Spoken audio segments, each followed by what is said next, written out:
Et bien salut à toutes et à tous, c'est Xylos et on se retrouve sur Age of Wonders 3 pour faire la petite campagne. Age of Wonders 3, qu'est-ce que c'est?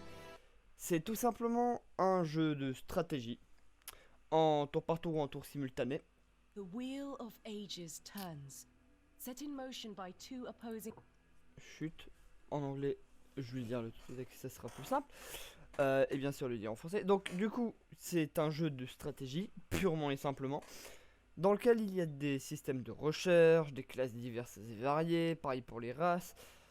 Et dans cette histoire, nous allons avoir l'aventure de certaines races avec certaines classes. Donc là, par exemple, on sait que ça va être une race haut elfe conspirateur. Et, parce que c'est marqué ici, à cet endroit-là, ce qui est pratique. Et nous allons tout de suite nous plonger dans l'histoire. La roue des âges tourne, mue par deux puissances antagonistes qui se préparent à entrer en guerre. La communauté, le plus grand empire des hommes, s'étend sur tous les continents. L'empereur Léonus promet que quelle que soit leur race, leur obédience ou leur origine, les ambitieux seront récompensés. Les machines de l'Empire avancent, apportant la richesse à quiconque est prêt à anéantir toute opposition. La cour elfique ne cédera pas. Il est de notre devoir de protéger Atla, afin que les merveilles de notre monde perdurent à jamais. Mon nom est Sundren, et ceci est mon journal. Et donc nous allons incarner pour cette... Aïe, je me suis niqué la main sur le bureau. Ça commence bien. Donc nous allons incarner Sundren de la maison Hinyosh, une haut elfe conspiratrice. Donc je mets la difficulté en normal. Mon père est le roi Saridas, autrefois premier seigneur, tempestaire des elfes obscurs, et ma mère est Julia, ancienne reine des elfes sylvestres. Leur passion réunit les âmes des ténèbres et de la lumière et permit aux elfes d'exister à nouveau. Leur pouvoir rendit sa gloire à l'ancienne cour elfique d'Inyosh. Mon frère, le prince Tanis, est leur premier-né. On lui a enseigné les arts de la guerre, de la politique, pour les préparer à sa grande destinée. Comme je suis une fille, et la cadette, les projets de mon père me concernant se résument à trouver un bon mari, un bon parti. Mais ce n'est pas ma voie. Je suis une fille dévouée en public, mais je me suis entraînée, j'ai espionné, je serais bien plus qu'une simple princesse. À la cour, les émissaires vont et viennent, la guerre sur toutes les lèvres. Nombreux sont ceux qui se rallient à la bannière de la cour elfique, à l'abri de la communauté des hommes et de ces technologies de métal et de fumée. Voilà. Voilà que l'un des conseillers de votre père s'approche de vous et vous fait la proposition suivante. Votre intérêt pour les affaires d'État ne m'a pas échappé, Sindren. Vous faites bien de vous préparer en vue d'un éventuel conflit. Les humains sont de plus en plus audacieux, et si la guerre éclate, la cour elfique récoltera les fruits de vos efforts. Si vous souhaitez en apprendre davantage, je suis prêt à vous former. Et donc nous allons faire la première partie qui est le tuto. Donc on a le droit qu'à elle. Bienvenue sur Aldor. Cette île légendaire est un haut lieu de l'histoire des elfes. Mais la Verol Goblin profane sa beauté en y propageant des maladies répugnantes. Ces pandards ont même l'audace de piller le tombeau de notre grand-mère Helwyn. Il vous faut purger cette air de leur présence malsaine. Je vous ai remis le livre des merveilles, un grimoire décrivant notre monde dans ses moindres détails.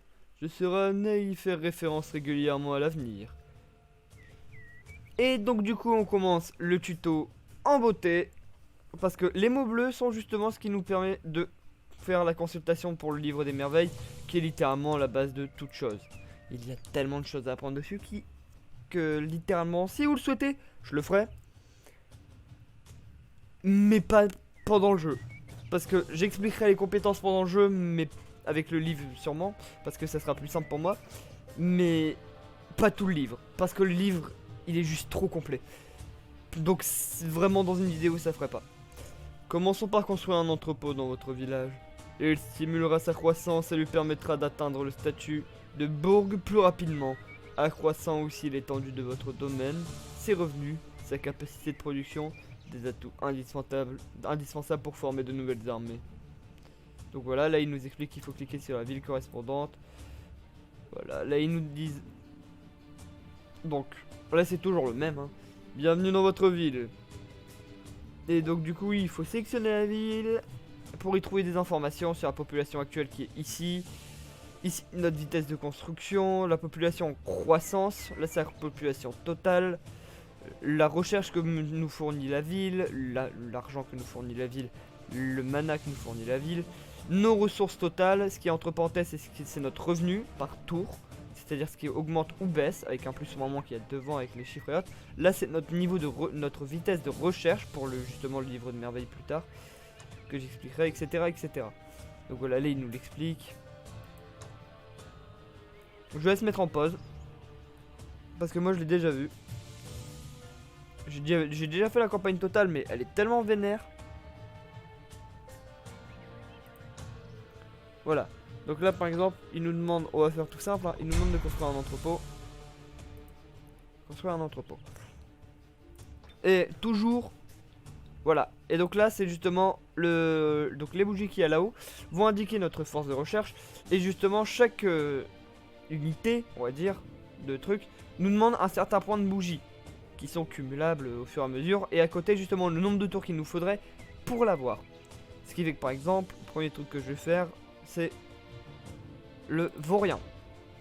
Donc le vaurien me met 3 tours, il est affiché ici, ici le nombre de tours restants, etc., etc. Ici je peux faire un corbeau qui me demande 42 mana et un total en points de 40 aussi de lancement, parce que justement je l'achevais pour voir, parce que sinon c'est pas indiqué directement, ce qui est dommage. À moins que c'est non, c'est pareil, c'est le nombre de mana, c'est aussi le nombre de lancement. Ouais. Et donc là par exemple il me faut un tour pour pouvoir le faire, parce que j'ai 22 mana sur les 40.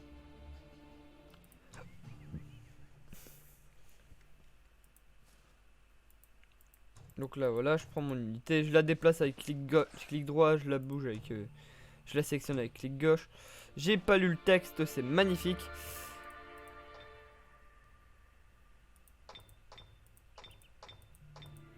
Ce n'est pas grave. En gros, il nous explique que certaines unités peuvent nous rejoindre, d'autres peuvent pas. On peut scinder des unités. Par exemple, celle-là, je clique sur son déplacement pour la scinder et la mettre sur mon unité principale qui est ici. Celle-là, j'ai envie de la laisser ici au village. Voilà, etc., etc. Bien sûr, on peut faire 6 trucs en pas en simultané, mais en chaîne, pour éviter de devoir à chaque fois revenir sur la ville. Ainsi de suite. Ici, c'est un revenu. Donc après, il y a les types de revenus différents. Donc, le petit combat manuel qui fait plaisir. Il n'y aura pas tout le temps les combats manuels. Il y aura aussi beaucoup de combats... J'adore les animations. Il y aura aussi beaucoup de combats, c'est des combats automatiques pour éviter que ça soit trop long. Donc là, c'est vraiment le tuto.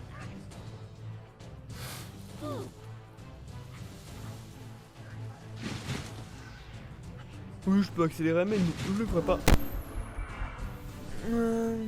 Voilà, voici venu le temps des rires et des chants.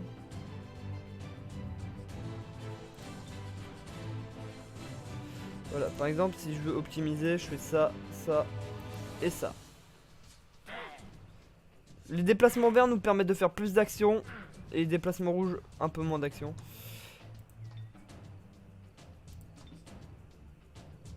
Par exemple là si j'avance de 1, je peux faire le trait électrique sur eux.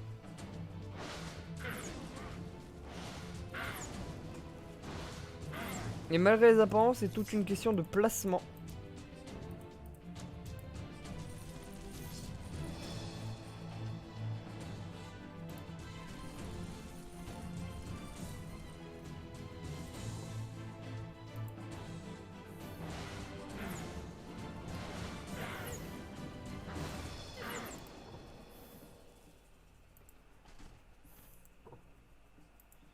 Si une unité est mal placée, il se peut qu'elle se fasse complètement décimer.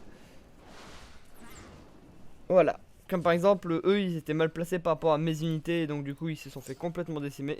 Et les personnages qui n'ont pas joué, justement, se mettent automatiquement en mode défense. sur les stats des unités, on a justement les cœurs qui représentent notre vie, les bottes qui représentent notre déplacement, les boucliers notre résistance physique et les... Alors je n'ai jamais su comment ça s'appelait. Comment ça s'appelle, les espèces de croix égyptiennes qui représentent justement la résistance magique. Donc ils nous ont expliqué là ces attaques ripostes. Donc par exemple là si je frappe, voilà, ils nous disent que je ferai 6 à 10 de dégâts 2 fois, mais que l'ennemi va riposter d'autant. Donc par exemple je frappe, voilà, là j'ai fait 6, mais eux ils ripostent avec une attaque. Etc, etc. Et c'est tout le système du jeu en termes de combat. Par exemple ici, le mieux à faire c'est de se mettre ici, défendre. Ça ne sert à rien de faire plus. Parce qu'en gros quand ils vont se déplacer ou qu'ils vont les frapper, déjà comme ils sont en défense ils vont prendre moins de dégâts. Mais en plus de ça, oui, voilà, en plus de ça c'est terminé quoi. Voilà. Les unités ici ils font le taf. Voilà. Et en gros il y a plusieurs styles d'unités différentes qu'on verra au fil du temps. Donc là c'est vraiment le tuto. Il est intéressant en soi sans être vraiment intéressant.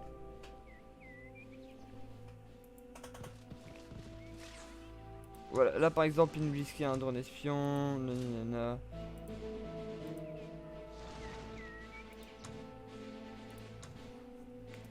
Le drone espion, c'est les méchants. C'est les méchants gobelins.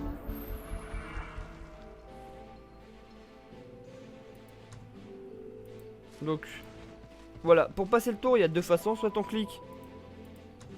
Alors, soit on clique sur les boules ici pour passer le tour, soit on fait justement CTRL-Entrée qui est le raccourci. Pour par exemple créer des unités ou autre, c'est toujours au même endroit, c'est là-dedans. D'ailleurs, je vais faire un truc, c'est ça. Je m'amuse à tout construire moi avec cette ville là. Même si c'est complètement useless.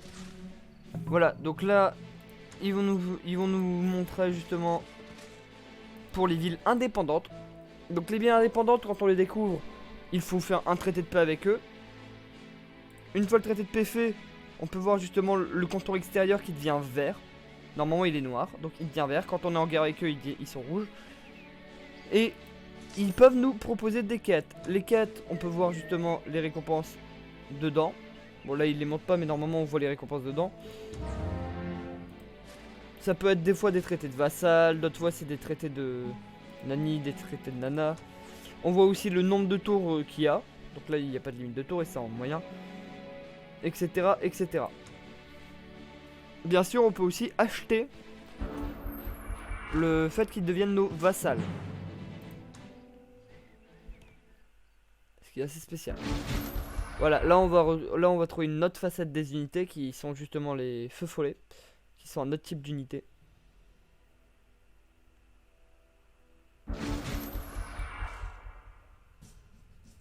Voilà, genre par exemple.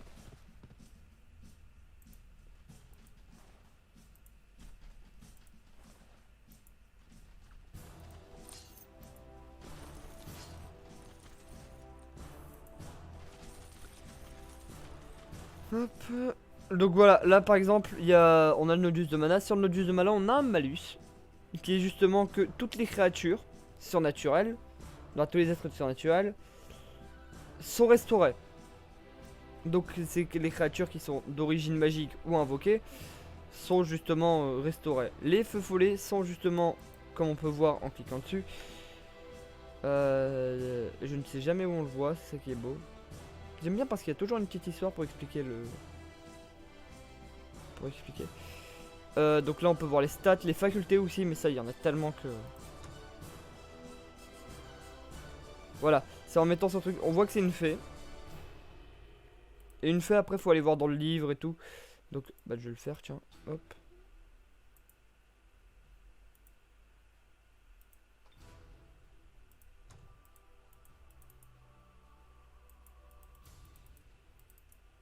Voilà, donc là on voit que c'est les êtres surnaturels, donc très proche de la nature. Gardienne des bois, elle préfère les ouais, elles sont très jalouses. Donc eux par exemple ce sont des unités qui vont régénérer 15 PV par tour à cause justement du nodus de mana. Et ils ont 16 PV donc du coup c'est quasiment du full vie quoi. Alors ils veulent pas avancer.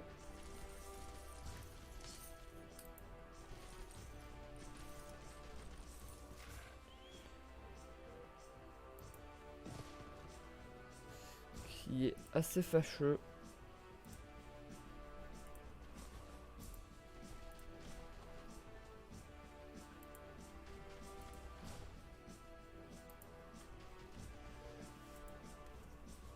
J'aimerais bien qu'ils avancent.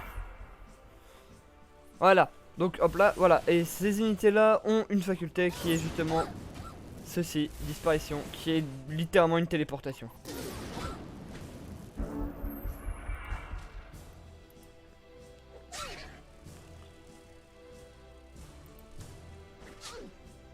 Voilà, donc là ils ont expliqué le débordement. Débordement c'est par exemple cette unité là.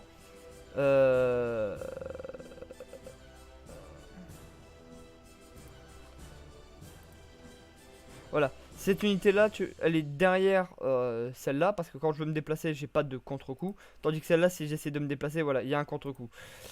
Pour ceux qui connaissent un peu Wakfu, c'est un peu le même principe. Et donc du coup, là... Oh merde, c'est vrai qu'il n'y a pas d'effet sur la cible. C'est vrai qu'il n'y a pas d'effet sur cette putain de cible. Voilà. Et donc le principe du débordement, c'est, voilà. Je le frappe. Il se retourne vers lui. Justement, il se retourne toujours vers l'attaquant. Ce qui fait qu'après derrière, hop, je peux frapper dans son dos. Et voilà. Et c'est le principe du débordement. Donc voilà, là on a terminé la quête. Comme c'est le truc de tuto, bon, il nous a pas de récompense, mais la récompense c'était justement qu'ils devenaient nos vassals. Ah non, qu'ils rejoignent notre empire directement, ok. Parce que oui, après il y a les villes vassales. Ce sont des villes qui restent indépendantes. Et qui, plus est, soit assez sympa. Donc là voilà, par exemple, j'ai le vaurien. Ici, ils nous font un petit pour.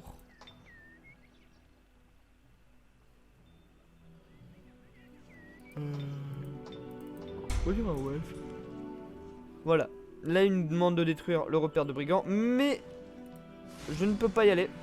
Comme vous pouvez voir, je ne peux pas y aller. Pour une seule et bonne raison, c'est que je n'ai pas développé la navigation qui est ici, qui nous permet d'aller sur l'eau. Autrement, voilà.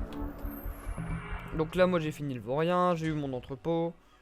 Donc je retourne sur cette ville là. Et j'ai déjà mis des trucs, mais je vais continuer à en mettre. Là par exemple, je vais mettre le laboratoire de Dexter. Voilà. Hop, là j'ai produit une unité.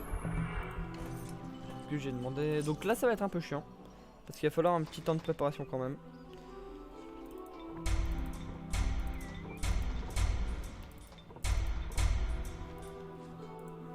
Hop là. Donc là il va falloir attendre un peu.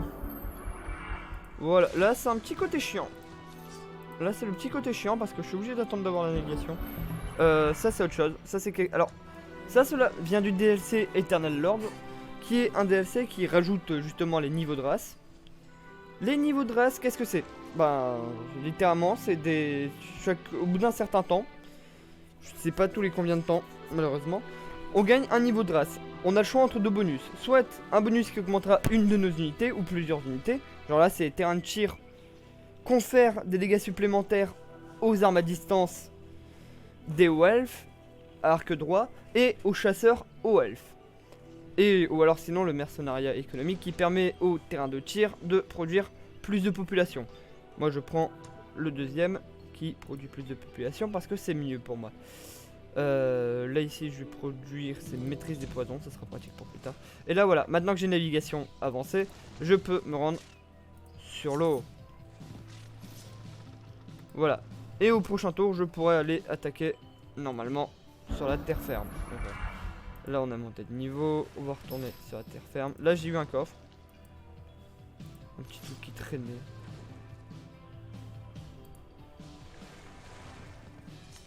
Voilà.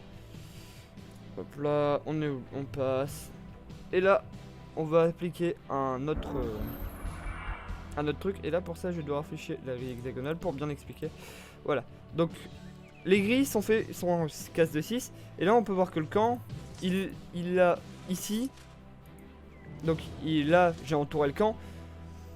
Et donc du coup le camp, quand je vais l'attaquer, toutes les cases adjacentes dans lesquelles il y a une armée à moi vont aussi se joindre à la bataille. Ce qui fait que quand je vais l'attaquer, j'aurai pas une, mais 2 armées à moi sur le champ de bataille. Voilà. Et bien sûr, les 2 armées, les contrôlent en même temps.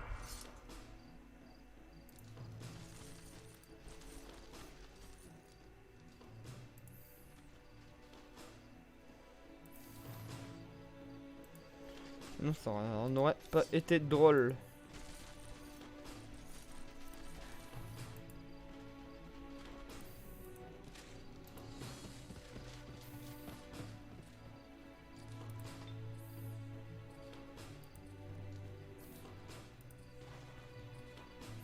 Ouais, ouais, c'est les irréguliers.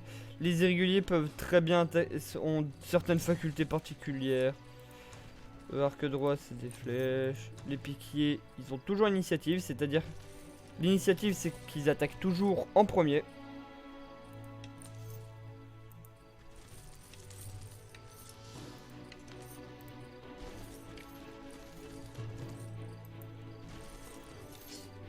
Et la cavalerie, eux, ils peuvent charger.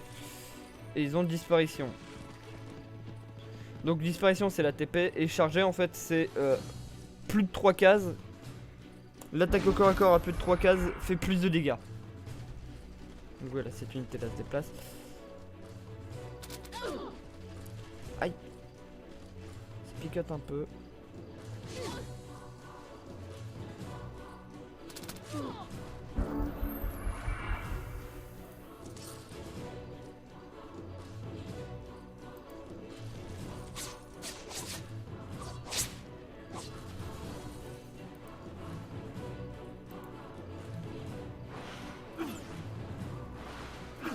Donc j'ai détruit leur barricade, ça c'est cool.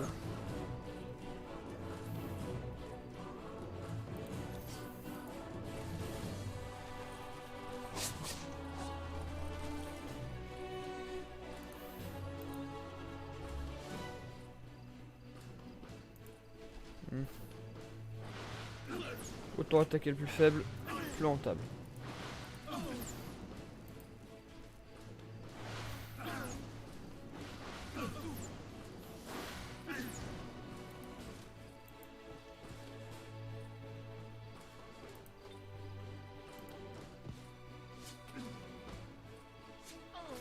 Voilà. Donc là j'ai détruit une unité. Ici, ça serait mieux d'attaquer ça.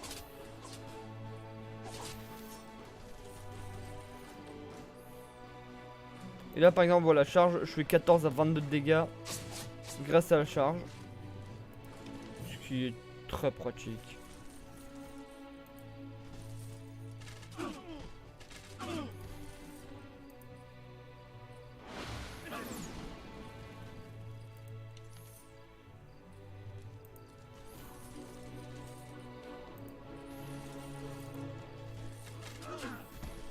Voilà. Et eux, il faut juste que je bouge le 1 là. Et hop. Voilà.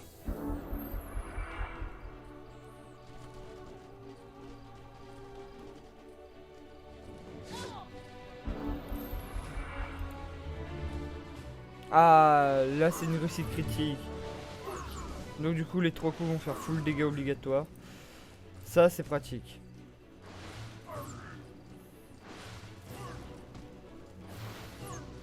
Voilà. Et donc du coup on a gagné sans aucune perte. Donc voilà, là par exemple, on va apprendre à fonder une ville.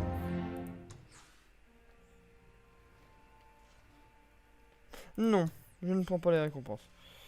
Donc là on va apprendre à fonder une ville. Qui littéralement se fait avec les colons.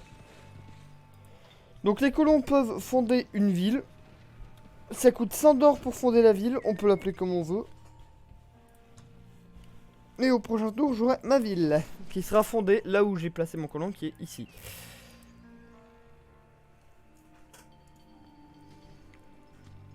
Après, avec les colons, on peut aussi reconstruire des villes détruites, etc., etc. Et donc là, c'est le tutoriel. Et je pense que pour le tutoriel, c'est déjà... Bon, je vais me faire le tutoriel full. Voilà. Là, il faut libérer les camps. Parce que quand il y a des indépendants sur des zones, on n'a pas les récompenses. Oh, un tir du Benga.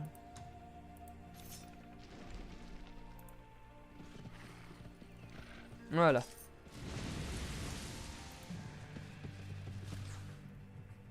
Donc là il y a un camp, les camps comme ça c'est des camps de réfugiés. Quand on les récupère, c'est des trucs à récupérer sur la map qui rapportent plus de population. On est dans le tuto, faut pas abuser. Donc là on arrive en terre goblin. Voilà, là c'est le tombeau justement qu'il faut libérer.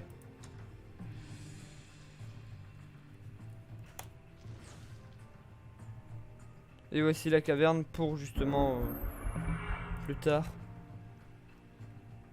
Allez à la suite. Donc là moi je vais préparer pour activer ça. Donc dans les tombeaux et autres, cela ne sert à rien de mettre plusieurs unités. Une seule unité suffit largement parce que bah on peut pas mettre plusieurs unités. Parce que dans les combats intérieurs comme ça, on ne peut avoir que 6 unités au total. Bah 6 unités, une seule armée qui est composée de 6 unités au moins dans le truc.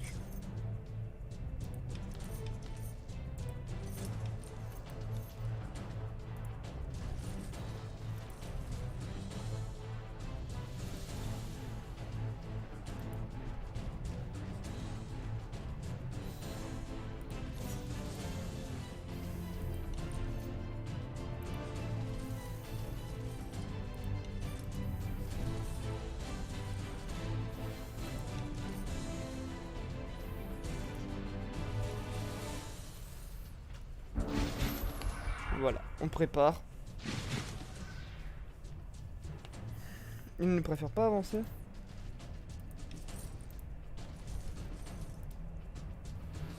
J'aime bien ce temps de moto par esquive. Ah, ils veulent vraiment pas bouger.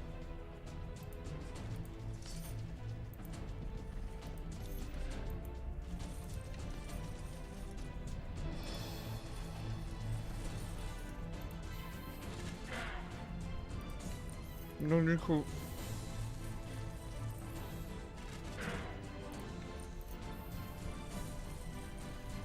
on se met bien et on défend.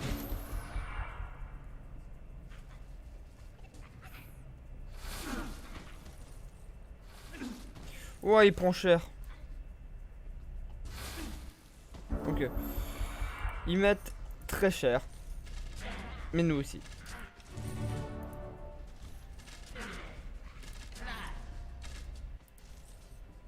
Voilà. Bon bah, j'ai perdu une unité, triste.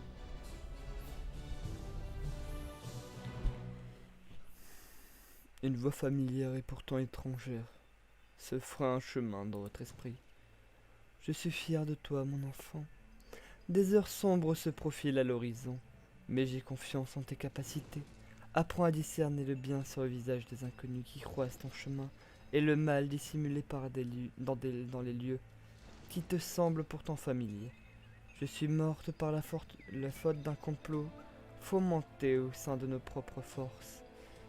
Ne commets pas la même erreur que moi. Adieu, mon enfant. Les ossements d'Halloween sont en sécurité. J'espère que les traces de morsures laissées par les gobelins ne s'effaceront pas avec le temps. Nous allons envoyer des sœurs tempestaires pour sanctifier à nouveau son tombeau et en condamner l'accès. Vous ressemblez beaucoup à votre père, Sundren. Saridas n'a jamais renaclé. Ok. N'a jamais renaclé la tâche. Quel qu'en fut le prix. Sa détermination et sa force, voilà ce qui manque à Tanis. Mais vous n'êtes pas sans savoir qu'on ne peut se soustraire éternellement aux décisions difficiles. Veuillez à ce que les gobelins ne reviennent pas. Traquez-les et éliminez-les, une bonne fois pour toutes. Si nous renonçons aujourd'hui, ils pulluleront comme la gale qui recouvre leur corps. Avant de nous envahir à nouveau, la clémence ne ferait que prolonger leurs souffrances et les nôtres. Aussi convient-il d'abréger dès à présent leur misérable vie. Trouvez la capitale d'Echo et éliminez-le. J'aime bien lui faire une voix pénère. Voilà, donc là par exemple je prends les récompenses. Paf paf. Je n'ai pas mon héros ici, donc ça je vais l'envoyer à mon héros ici. Et je vais déjà faire que dès qu'il reçoit, donc là oui c'est le centre d'équipement, dès qu'il le reçoit il en soit équipé. Immunité au contrôle mental.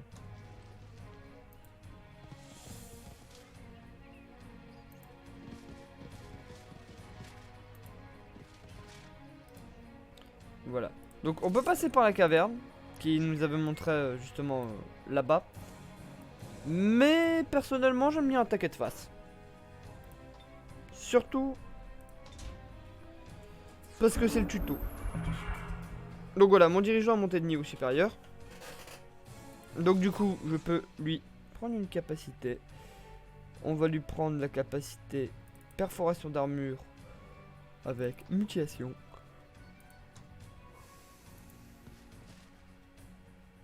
Soyez prudent, Sundren. La capitale de votre ennemi n'est plus très loin. Assurez-vous d'avoir une puissance armée à disposition avant d'attaquer. Le terrain de l'île majoritairement nocif, des conditions désavantageuses pour les hauts elfes. Méfiez-vous, car le moral de vos troupes s'en trouvera considérablement affecté, de sorte qu'elles seront moins efficaces au combat. Et oui, parce que justement, le moral des troupes qui est là, plus il est bas, moins on réussit.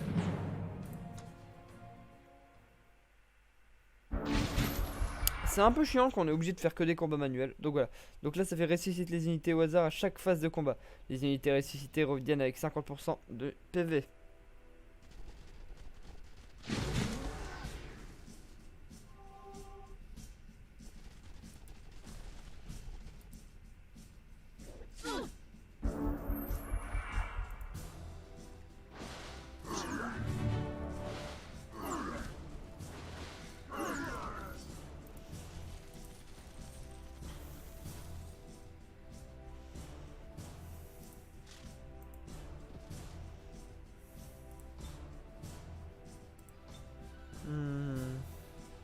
Plus en top celui-là.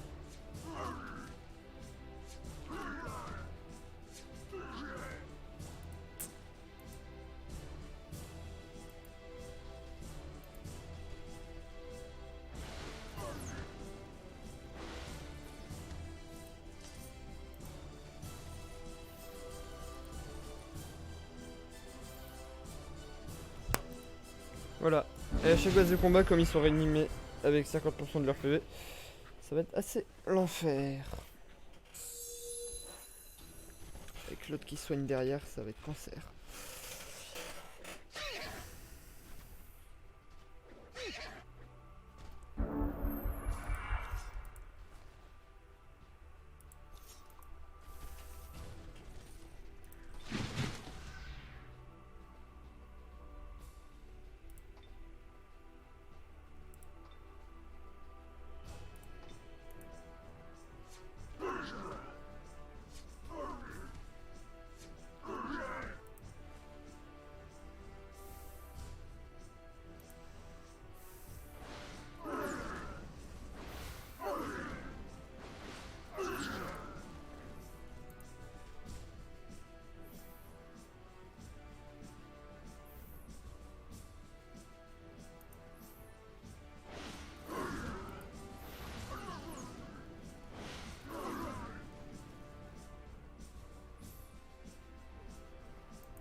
Voilà. Au passage, les unités au corps à corps ne sont pas disposées à attaquer à distance. Et donc du coup, voilà.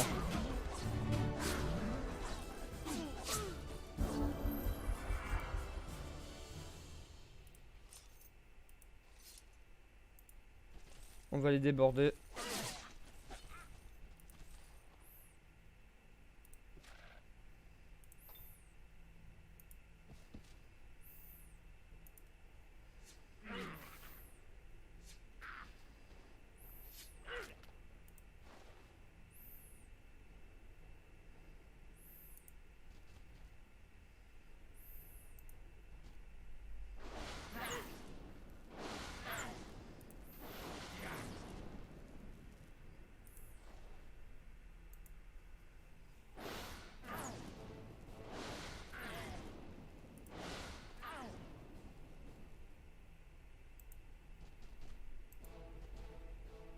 Je sais pas si ça va suffire. Oui, ça c'est vie. Tout pile. Ah putain. C'était assez hardcore, mais bon. Donc voilà, ça c'est le tuto.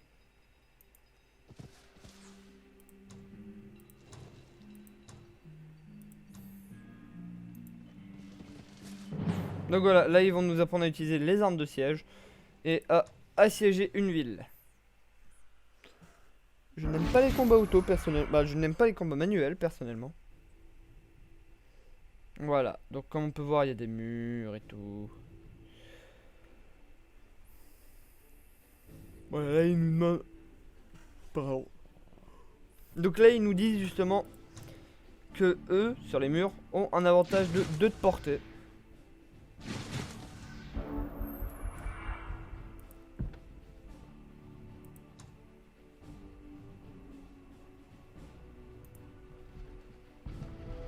Et que nous, justement, avec les trébuchets, on a un avantage considérable.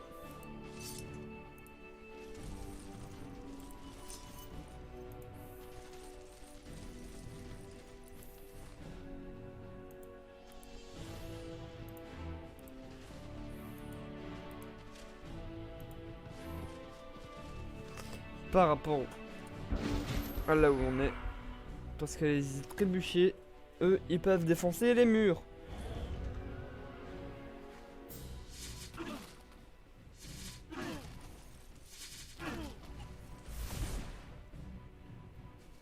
Il a utilisé un sort.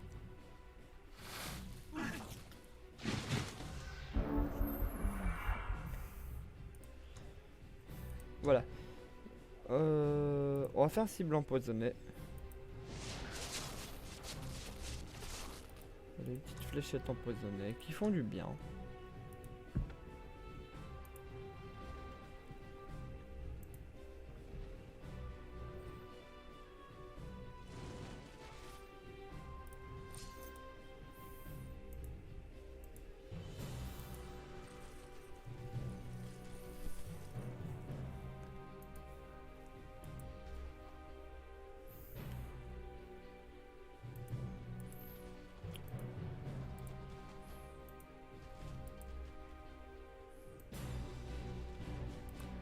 Voilà.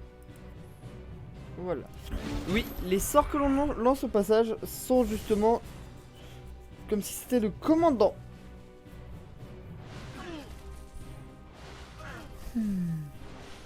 Aïe. Ouais, moi je fais cette unité là. Saleté là.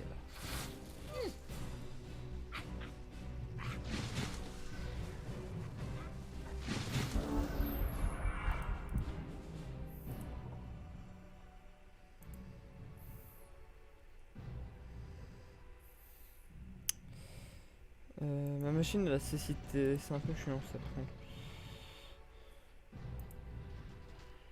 Voilà, là je peux attaquer.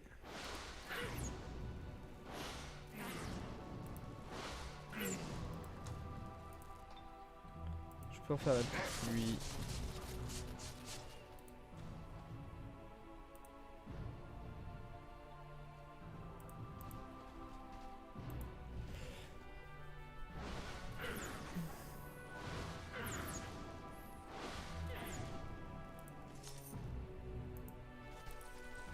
Je sais pas si je vais remporter cette bataille.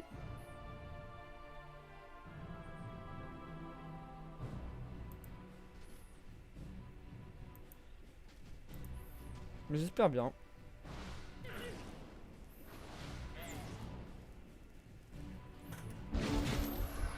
Parce que c'est le tuto.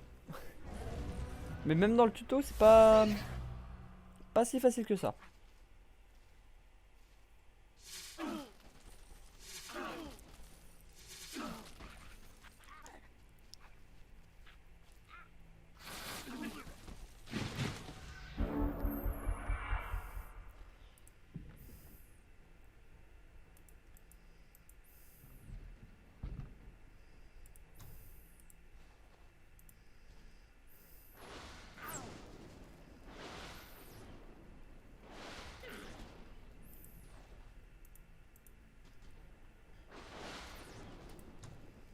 Voilà, donc là j'ai plus de...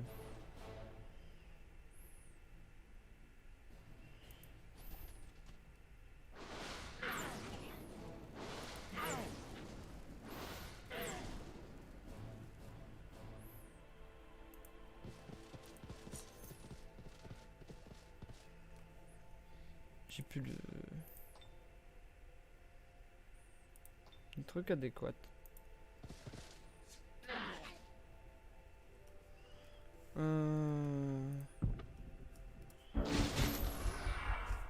Je ne sais pas si j'ai réussi à la bataille, c'est ça qui me fait chier. Ce serait bien que je la réussisse la bataille. Ah, tir de musclé, ça fait mal. Ok, mon champion est mort. Voilà, quand un dirigeant meurt, il est dirigé dans ce qu'on appelle le néant. Donc pendant un certain nombre de tours, il ne peut rien faire.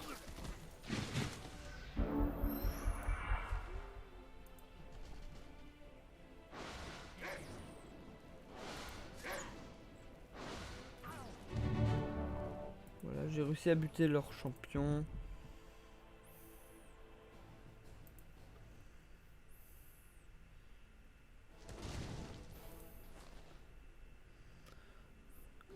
Hop là, là maintenant on peut rentrer dans les murs parce que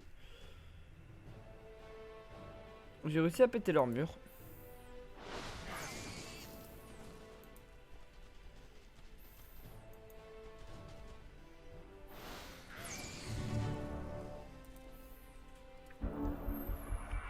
Mais là c'est là que ça va être un peu plus chiant.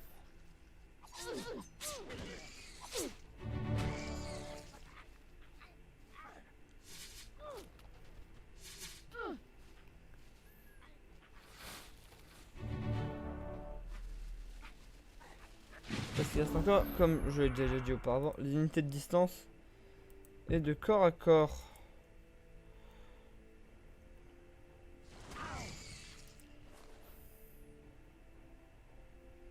Notre trébuchet fait pas mal de taf, mais il va largement pas suffire.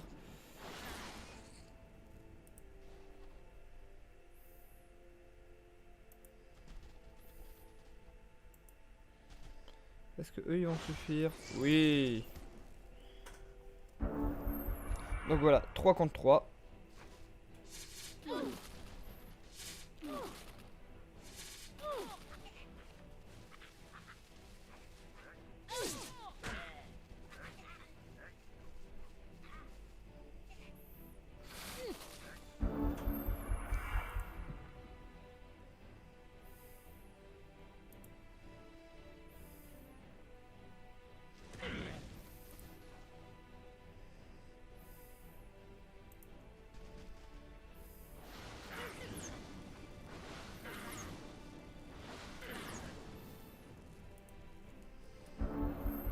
Sachant que j'ai une deuxième armée derrière. Donc je pense que je vais pouvoir réussir.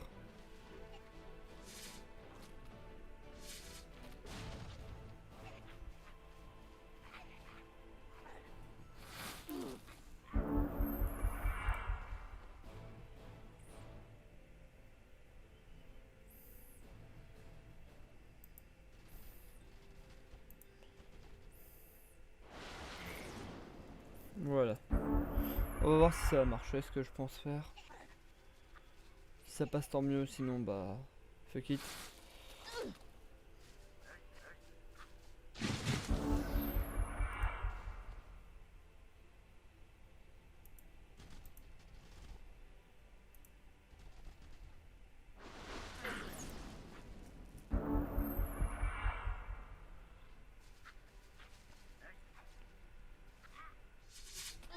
J'aurais dû ouvrir plus de ce côté-là.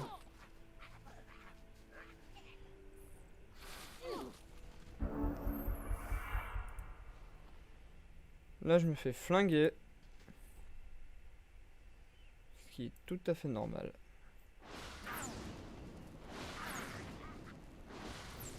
Voilà. Et là, normalement, je win par la résurgence de mes unités.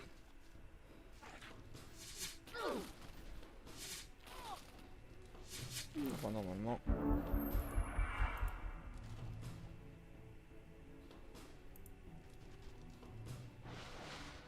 Ou vraiment, je win pas, mais... ce serait vraiment un manque de bol colossal.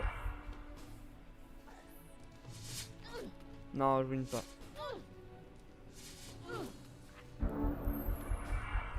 Non, non, je vais pas win là.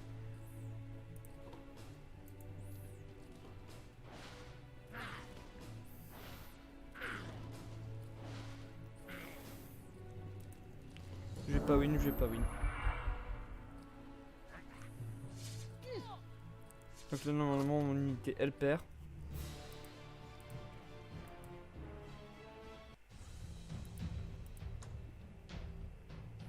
Hop là, sauf que petit avantage que j'ai moi par rapport à eux, c'est que moi, j'ai une autre unité qui attend. Là, notre ennemi. Quand renonceront-ils à leur avidité pour apprendre à vivre en harmonie avec ceux qui les entourent? J'imagine que leur courte vie les empêche de mesurer les conséquences de leur agissement. Ils ne voient pas l'utilité de préserver leur environnement. C'est pourquoi vous devez apprendre, prendre les choses en main. Sundren, vos ancêtres avant vous ont le temps gouverné le monde. Et il vous faut à présent les succéder. Voilà, donc cette ville-là, elle n'a pas été défendue. Mais je m'en fous. Parce que là, voilà. Ils ont que 2 unités, j'en ai 5. J'ai largement l'avantage.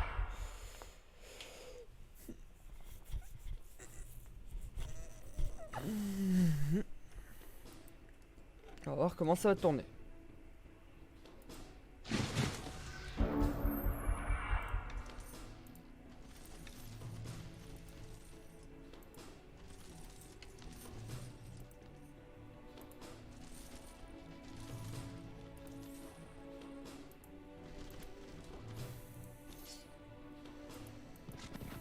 Voilà.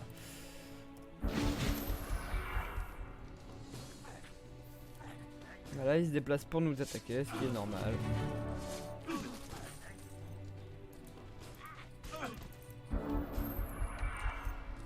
Seul souci qu'ils ont, c'est que maintenant ils sont à portée. Et normalement... ouais, comme elle est dans le néant, je ne peux pas utiliser de sort.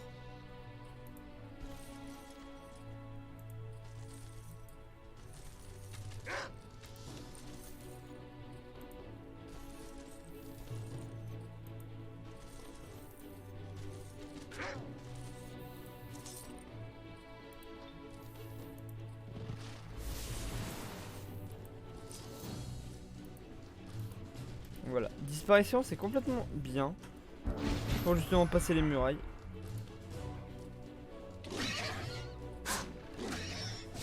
Voilà, il s'est suicidé parce que la riposte de mes unités l'ont achevé. Voilà. Le sang de vos ancêtres coule dans vos veines. Sundren, le commandement est une seconde nature chez vous. Le fléau propagé par ces immondes créatures se dissipera avec le temps. Et Aldor demeurera un bastion d'harmonie et de prospérité pour la civilisation elfique. Terminez ce que vos parents ont commencé, Sundren. Soulagez la race elfique de ses maux. Restaurez notre héritage ancestral et ce qui nous revient de plein droit. Les autres races ont trop longtemps dépassé les bornes. Et il est temps que cela cesse. Si nous les forçons pas à respecter l'équilibre naturel, le chaos s'ensuivra et l'harmonie ne sera plus qu'un lointain souvenir. Regagnons la cour, car vous ne devez pas négliger les tâches qui vous incombent. Voilà, donc j'ai gagné la campagne. Et nous allons lire l'histoire de la prochaine aventure. au sujet de mon peuple. Le Conseil des origines. Mon grand-père Ignoche régnait sur les hauts elfes, jusqu'à ce que les hommes viennent l'assassiner. Le cœur des elfes en fut brisé, la fille d'Ignoche, ma mère, entreprit la voie des soins et mena les elfes sylvestres, tandis que son fils, Méandor, choisit la vengeance à la tête des elfes obscurs. Pendant ces luttes intestines, la puissance des humains s'accrut, puis vinrent les ombres pour nous éliminer tous. Pour la première fois, le monde s'unit. Après la victoire, les chefs de toutes les races se rassemblèrent au sein de la communauté. Ma mère les guidait, mais un par un. Les fondateurs mortels périrent. Leurs enfants oublièrent leurs ancêtres. 2 générations plus tard, l'or comptait plus pour eux que la verrue. Le rêve d'égalité et d'harmonie de ma mère s'envola. Les elfes des 2 clans se retirèrent de la communauté, comptant uniquement les uns sur les autres pour survivre. L'amour de mes parents en fut le ciment. Au solstice d'été, ces elfes brisés, se rassemblèrent pour un rituel d'unification sacrée. Corps et âme se retrouvèrent au cours de ce que nous appelons le renouement. Mon frère et moi naquîmes par la suite, les premiers d'une nouvelle génération marquant le retour des hauts elfes.